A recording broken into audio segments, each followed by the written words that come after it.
went to my constituency. I arrived at the airport and then I drove straight to Parliament. And when I got to Parliament, I realized that the security at the entrance was beefed up. And then I drive myself actually. So when I drove, the security stopped me to open my car, and then I wanted to know why, but it was unusual. And they told me because of the suspended members of Parliament. Instruction from the Speaker is that they should not even be allowed to enter the presence of Parliament. So I obliged, and I opened my car. Nobody was in. Then I went in, parked my car, took my books and my items to my office. Then I walked straight to the chamber. And then when I got to the entrance of the chamber, I realized that the security was also beefed. There were barricades everywhere. And it was the same thing. So my understanding was that that was going to be heeded to, and I didn't think that anybody who was part of the suspension of the Speaker could dare even get closer. So we're there, and we didn't start sitting early, so I had to go back to my office. And later when we started, Afenyo, as a macro minority leader, got up and made a statement virtually apologizing to the Speaker to temper justice with mercy. And, when he made the appeal, and if you understand how Parliament works, frankly, and before we come on the floor, there are some decisions that are taken. So the majority leader also added his voice, pleading the Speaker, to allow those members of Parliament to come in. And I think that the Speaker heeded. However, it doesn't preclude the continual investigation in the matter of the happenings at the appointment committee. So the Speaker indeed said, okay, fine, they could come into the chamber, but the investigation will continue. The report will be submitted, and the appropriate action will be taken against those members of Parliament. But for them to be in black, I think that it was just mourning the demise of the NPP. My good friend, Honorable Afenyo Markins, thinks that indeed is an opportunity to salvage the complete credibility that they lost. And we understand he is doing that to, energize their base. But it is not the base that always vote the NPP. It is the neutrals, people who are reasonable, who weigh between the two political parties and ask questions as to why they should give any of the political parties the opportunity. When you monitor or gauge the mood of the Ghanaian people, such people are very, very angry. Look, I have said, and I did say this before even we commenced, business of this Parliament, that taking into consideration the overwhelming majority we have, me as a political scientist and a Democrat, it wouldn't be in our collective national interest if we really ruled anything in Parliament because we have the numbers. Now we have 2/3 majority. We have 184 members of Parliament, and then the other independent members of Parliament have agreed to sit and vote with us, so 188. But it is, as I said, that look, we will not allow business to be really rooted in Parliament, lest we collapse our democracy. So in an attempt for us to protect the democracy, the NPP is taking our leniency to be our weakness. When we were 137 and they were 137, they could dare not misbehave in Parliament as they are doing now. So we have been very patient. We want to exercise that patience to a level that the people of this country would say enough is enough. And when we do anything, they will not blame us. And I think that we have gotten to that level. The misbehavior is just unacceptable. Just look at what happened yesterday in Parliament in the matter of the approval of myself and my colleagues. Just watch what happened. We were making and singing. And unfortunately, the leadership of the NPP were joined in the singing. Look, when we were in the 8th Parliament, anytime we were singing and demanding that you would not find our leaders joining us and doing that. That is people, Afenyo and another, they would take even the lead. What happened at the appointment committee? It was Afenyo who was the first person to take chairs and put on the table, and even the Mumbubu table. No? He was the first person. And the NPP seem not to have direction. They seem not to have, leaders. And it's like anybody can do what he likes. I would ask the leadership of the NPP to rein in this reckless leadership leaders they have in parliament. I mean, what they are doing doesn't matter well. You are macro minority. Look, yesterday, I remember someone made a commemorative statement on J.B. Dankwa and even lied about J.B. Dankwa, the kinds of things, and contributing to the statement. I wanted to I stated something that is a fact, something that didn't come from me. And I made reference to Martin Meredith's book where he described J.B. Dankwa as a CIA agent who betrayed his country and took money. He was paid. And that, hey, heaven got loose. Why would I say that they were up in arms shouting? At Parliament, we don't shout, we don't fight. It is intellectualism that engages each other in Parliament. If nobody says anything, you have to, demand the person provide evidence. And before I made the statement, I made reference to the book. In fact, before I went to the chamber, when the gentleman was making the statement, I glanced through Martin Meredith's book. I have all his books in my house before I went in there. And I said, look, if you want to fight what Martin Meredith did. And as far as I'm concerned, the book was written as a result of classified CIA cables in Ghana. And they have never denied it. So in fact, the gentleman even said that J.B. Dankwa was the brain behind Akosombo Dam. What a lie. And when you make such a statement on the floor and someone challenges you, yours is to provide evidence. Hey, but they won't do that. Anytime they disagree with anybody, and I don't know whether they come because they come back as intellectually, they become rowdy. And that's precisely what they engage in. So I think, and the speaker said that the committee will continue this way, the report will be submitted, and the actions will be taken by Parliament. So let's wait until the report is submitted. What actions do you think should be taken against them? I mean, beyond they were suspended. Were you particularly surprised when the speaker lifted the suspension after your leaders pleaded? I was surprised in the first place why Honorable Defiomopo was added to the suspension. What did he do? We all saw the video. What did he do? He was protecting them from destroying national property. But at some point, we saw him holding the Gushegu MP. No. It was a gentleman. Look, Tampuli is my brother. Tampuli held him first. He held him back in return. Of course, but if someone holds your smoke, virtually choking you, what will you do? You saw it. What will you do? You would want to hold back so that the person leaves you. And when he left, the also left him. So I was surprised. But you see, even with that, we never had press conference condemning the speaker for that. I mean, these guys are just so embarrassing. If you listen to the press conference and the subsequent press statement they issued, they claimed that the speaker was being biased towards the NDC. Why? If the speaker in suspending people had suspended only NDs as NPP people, then you would have had the cause to say that the speaker was being bad. So clownish. You listen to you read the statement they issued, so you wonder where the head and the tail both are. You find it extremely difficult. And frankly speaking, I have personally spoken with Afeni and I told him, he's my very good friend. I mean, and I guess you might have known him, a lot of people, and I told him, the way you are behaving is not good. Look, this gendarme attitude took them from 137 to the 80-something they have today. Do you think that if there was any political, they would have said, oh, well, let's change the leadership? Like this, when the fish is going to rot, it starts from the head. Let's talk about the approval of yourself and your colleagues, and then the further washing of hands of the minority leader on Okudzeto Ablakwa and Samuel Neto George. Well, first and foremost, they never had any problem with my approval, with that of Rashid Palpio, with that of Honorable Nukwe for transport, with that of Kofi Adams. They said they had problem initially. You know, the reports were two.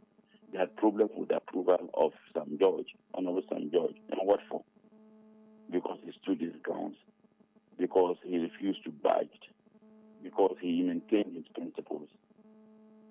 What reason did they give? You could not even fathom the reasons why they didn't want to approve any.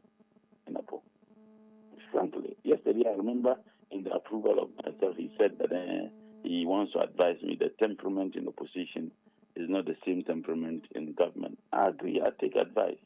But I really don't think I'll take moral lessons from a battle. The same gentleman insulted President Mahama when he was in opposition, and government insulted the overlord of Gonja, his own paramount chief, insulted him, disrespected him, and had to go back to kneel down to apologize. And you have such a character trying to advise people. You insulted politicians and you are not satisfied. You went and attacked the overlord.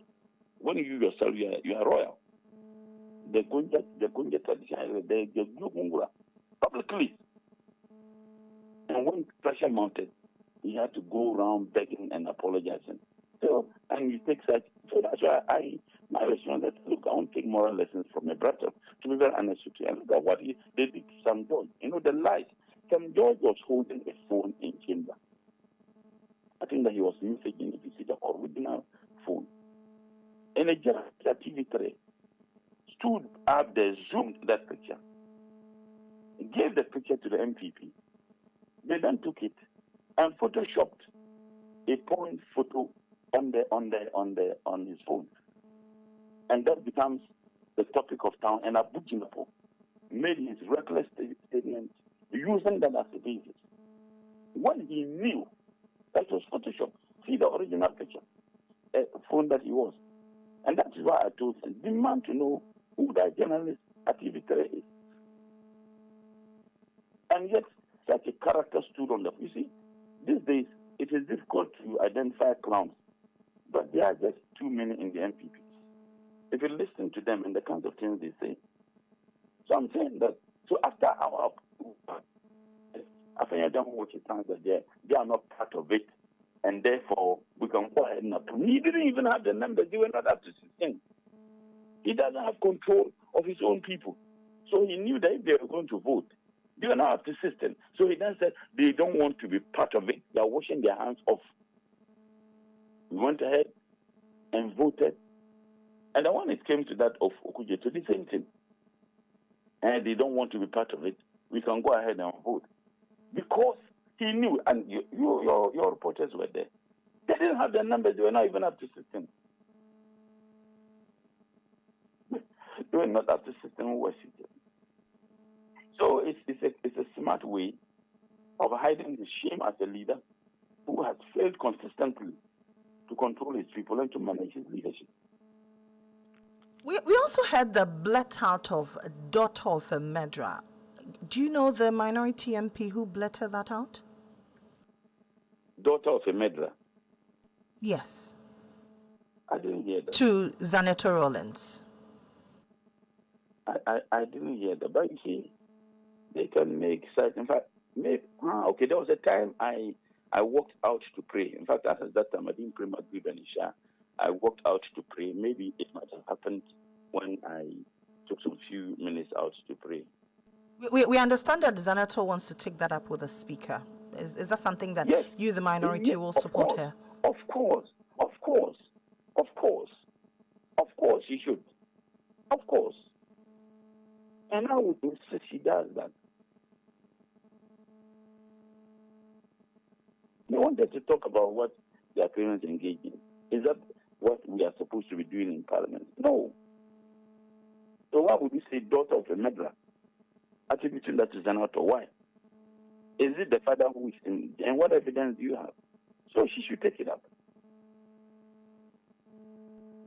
Are we going to see worse days in Parliament, looking at what you started?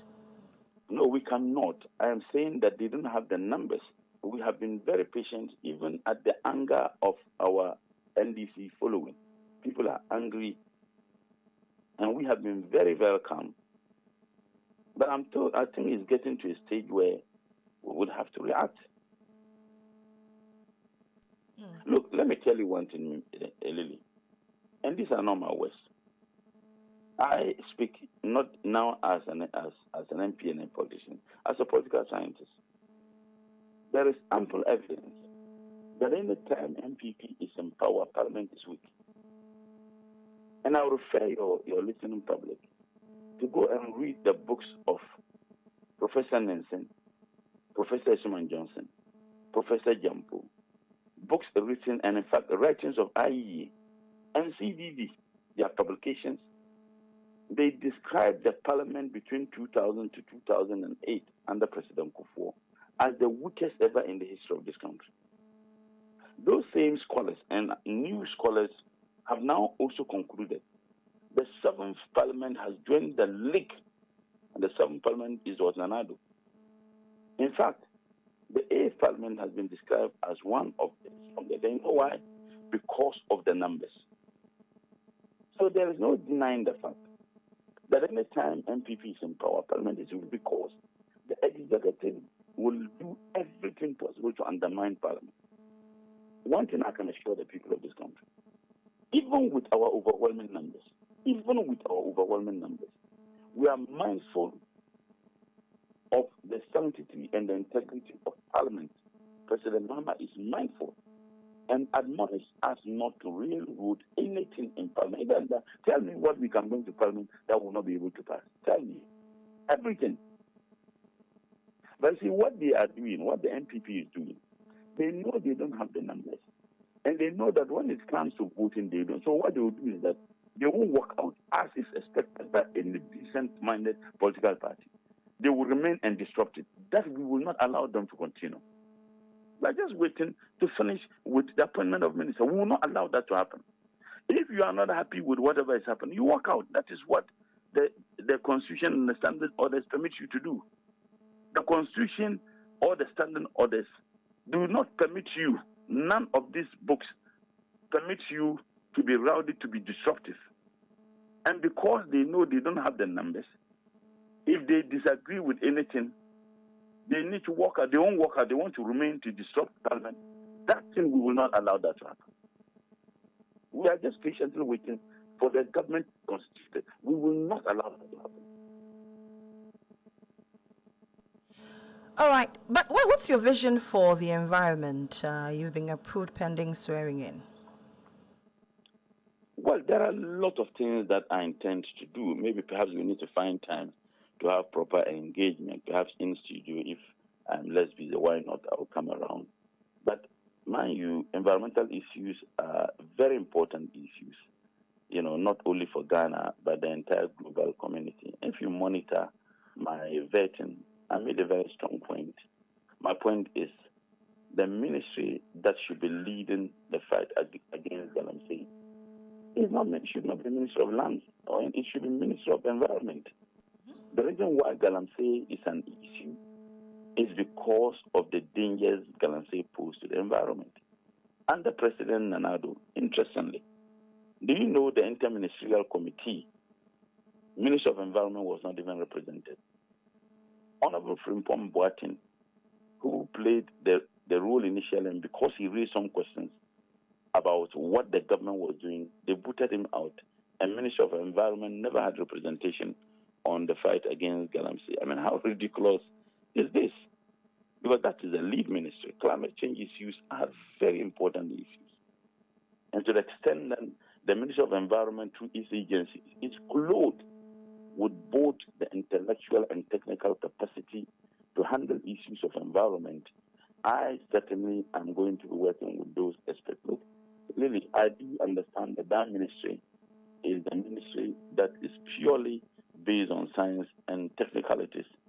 And we have enough human resource at the ministry through its agencies of those people with those qualities to be able to work with. Look, I told them when I had an engagement with the heads of the agencies, I indicated to them that, look, I will give them the free rule to operate.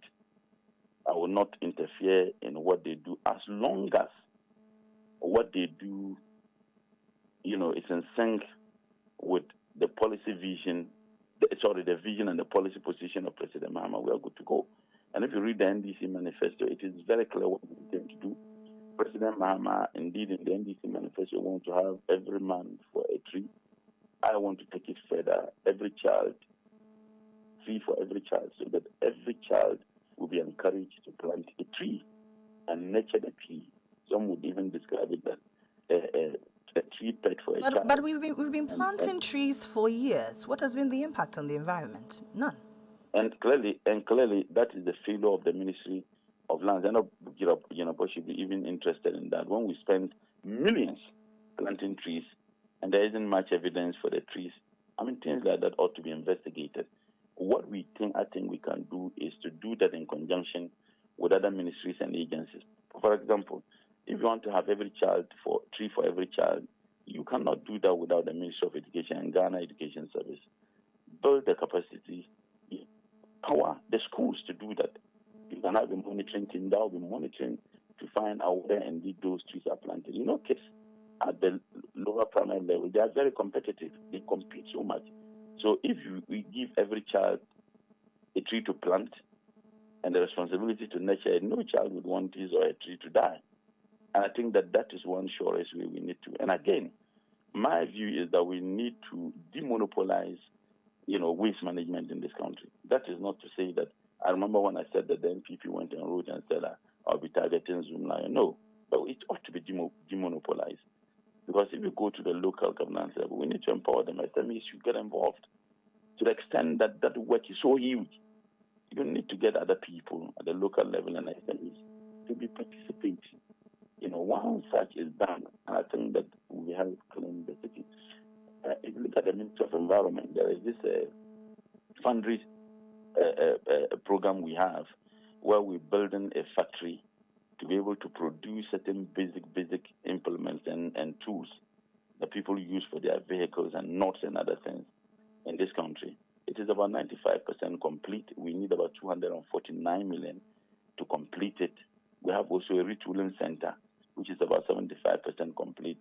My intention is to see how best we can find the resources to do that, and that will help to reduce the amount of money we spend importing same. Also, when people will not even import them, they can easily buy them from the factory at a very cheaper cost.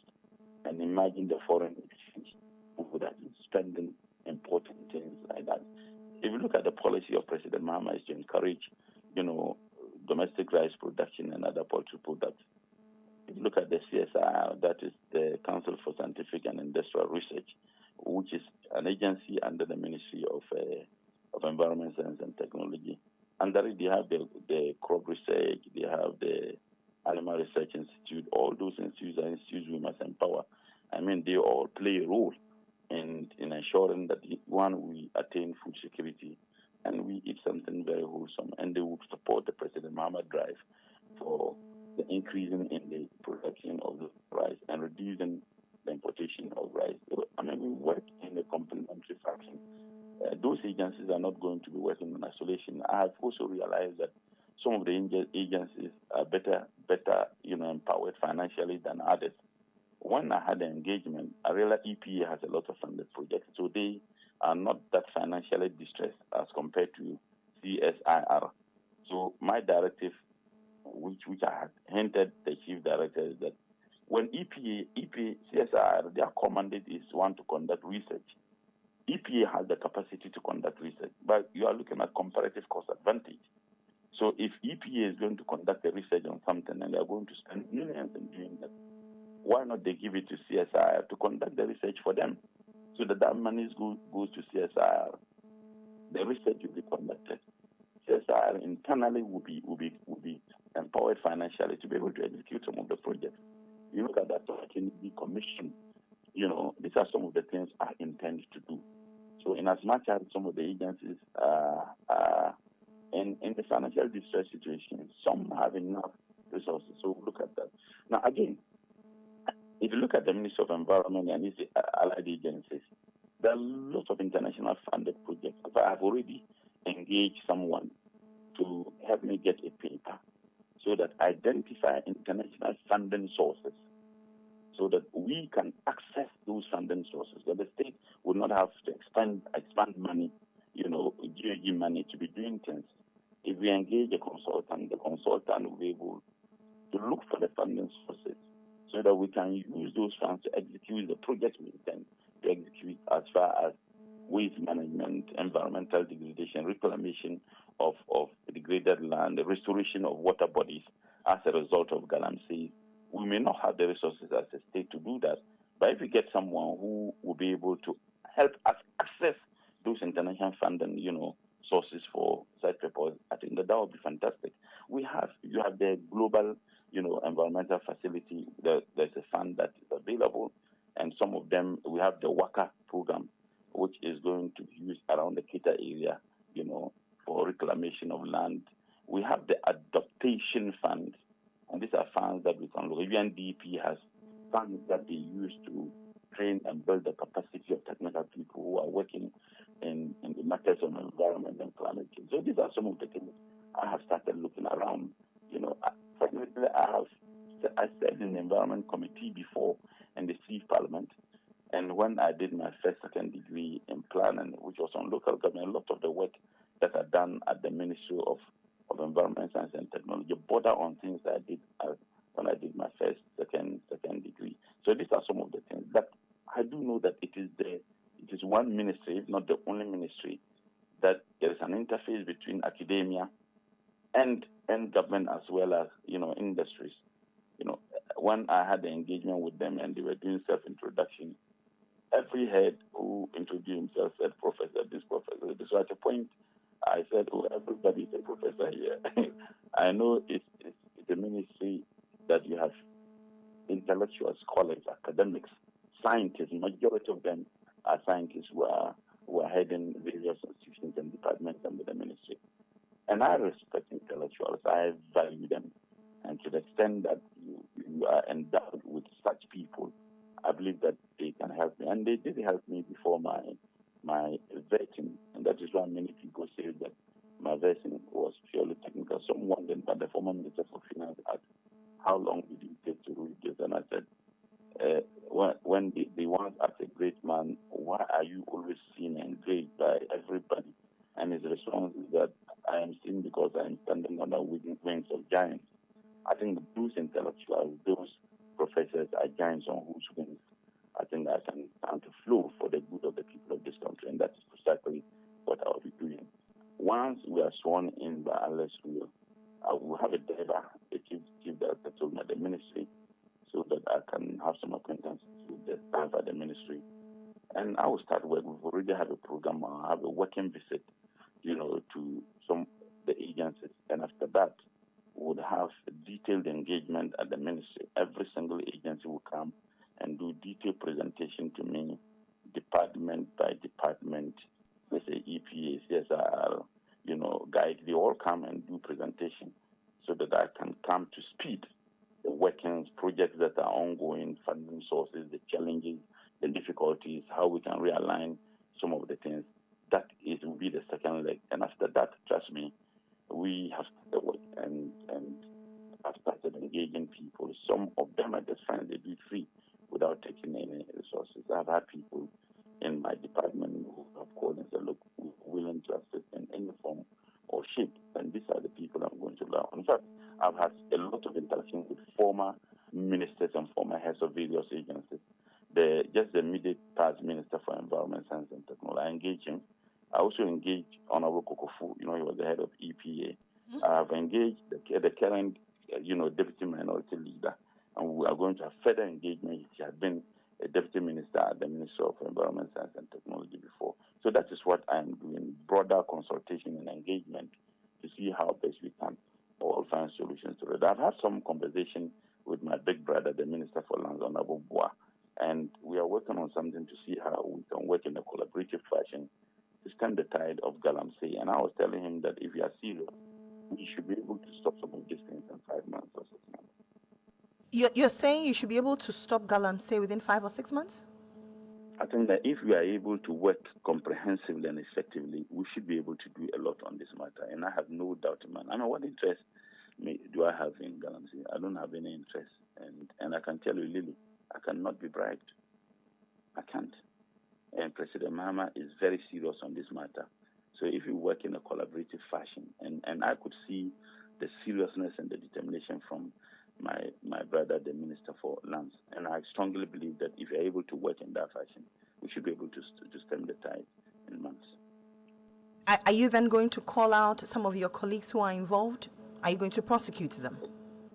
Well, as far as I'm concerned, I don't think there's ever any evidence of any NBC member involved in it. The only people that I think that there is evidence who are involved in it are NPP. And I'm not saying this loosely.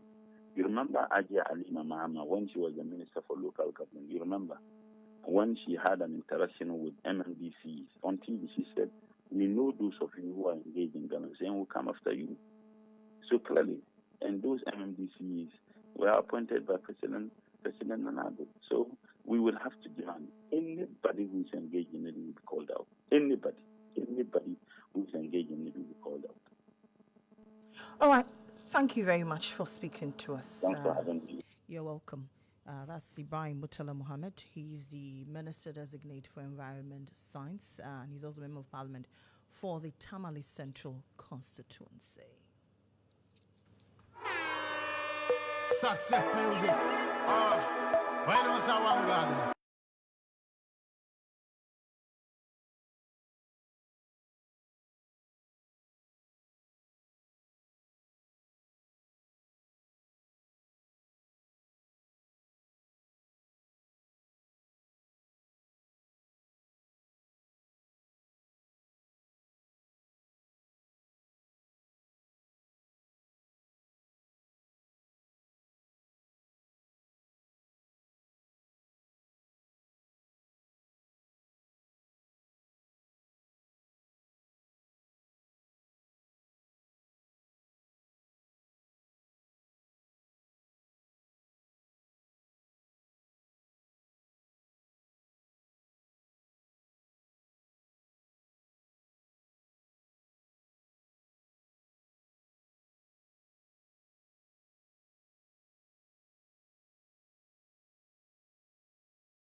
Engage a political scientist, Dr. Amwakumba. Doc, good morning to you.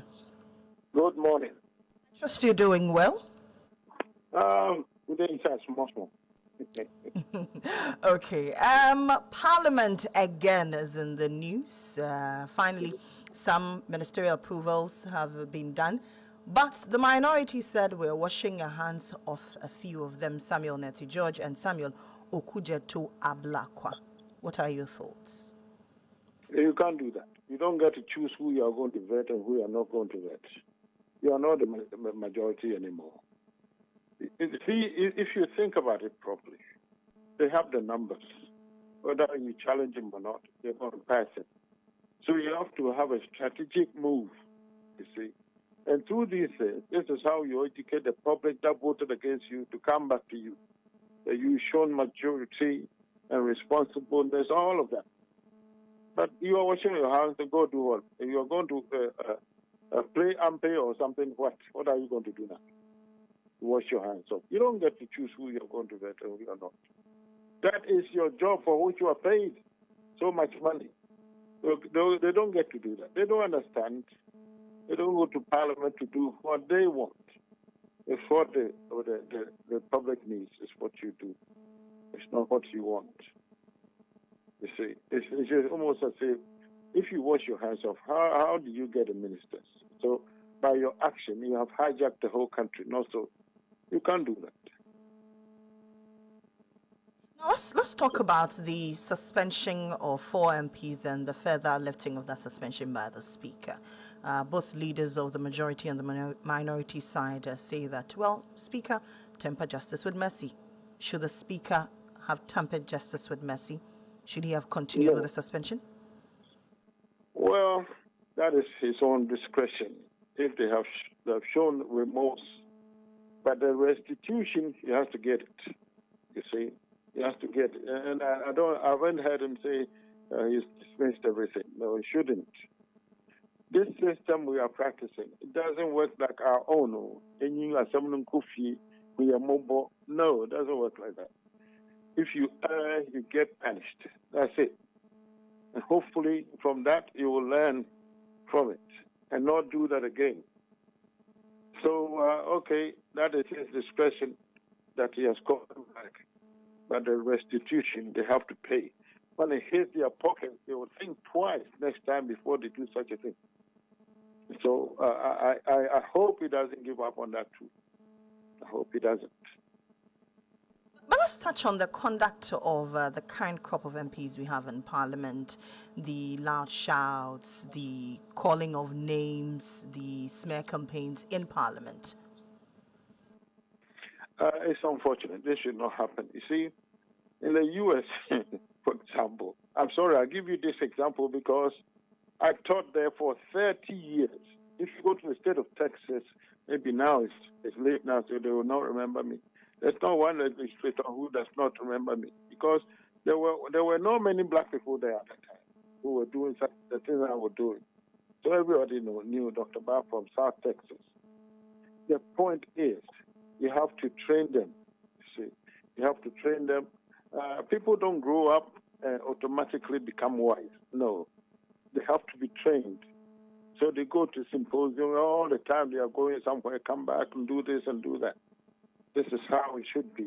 You should not leave them to their own devices. Human beings, when they are left to their own devices, never grow wise. They never do. There's some intervention to point things out to them. You see, and this is how we should see it. In Ghana here, we assume that as you get older, you get wiser. It's not true. Wisdom does not come to people who do not believe God. Wisdom only comes from God. Now, when you get all these bosom people there, how do you get wisdom? How do you do that?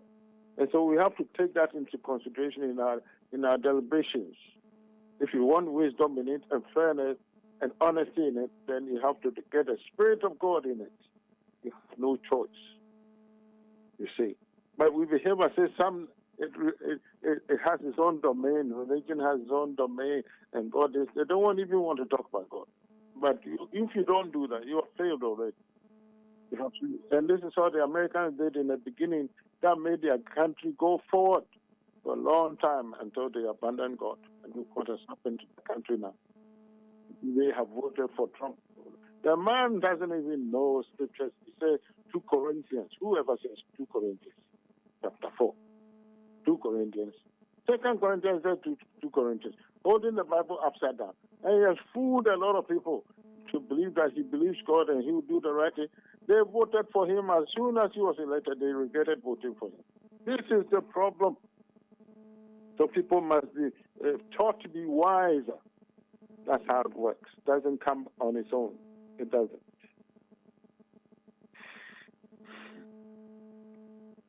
Hi, Doc. Are we to expect worse days in Parliament, looking at what has been happening over the past few days? Oh, I'm sure they are human beings. They will learn. But there are some who will still engage in such antics. See, but most of the ones who are involved, especially the leadership, will talk to their people and say, no, don't do that. The speaker should let them do that. He should call the leaders of both parties and warn them, I'm holding you responsible for what your leaders do. And you should engage them in orientation to teach them how you do this, how you do that. In the U.S., they don't address each other. It's an honorable minister from Arkansas.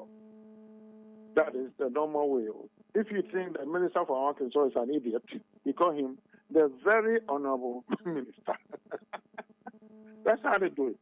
So you can't say somebody has insulted you. The minister is a normal thing. The very honorable, that is you an idiot. And you will say that. And it brings decorum in the chamber. Decorum. You don't speak directly to the person and call him whatever you want and fight. No. It is no good. It is shameful because it's showcasing our country as if all of us are like that. The old people do that. The young people do that. Students do that. Who is left? Our grandmothers. They are not men. So it's a wake-up call that we have to come to realize maybe there's something wrong with our culture that we behave this way. The least in the fight. The least in the fight. And yet they are supposed to believe in laws. They are there to make laws. The ones who are supposed to make laws are fighting. Hey, what's going on here? They don't believe the laws. No, Doc, the daughter of the late former President Jerry John Rawlings was called a daughter of a murderer by a member of the minority caucus in Parliament last night. And we have had some members of the NPP justifying it, saying that, well, there were days when some members of then minority members of Parliament, which was then the NDC, called a member of the majority, Lydia Sayre Malahasa, the former member of Parliament for Iowa West Wogon, a bloody widow. Just because somebody has done it does not mean you have to also do it. If somebody is an idiot, let him go with his idiocy. Why should you repeat what he did when you know it is not good? So there is no justification at all. You're just pointing to another person that he did the same or did worse. Does not justify your own action. Do you look at him to decide what you should do all the time? No. You know what is right. Do it and don't bother with the fool. Let him go.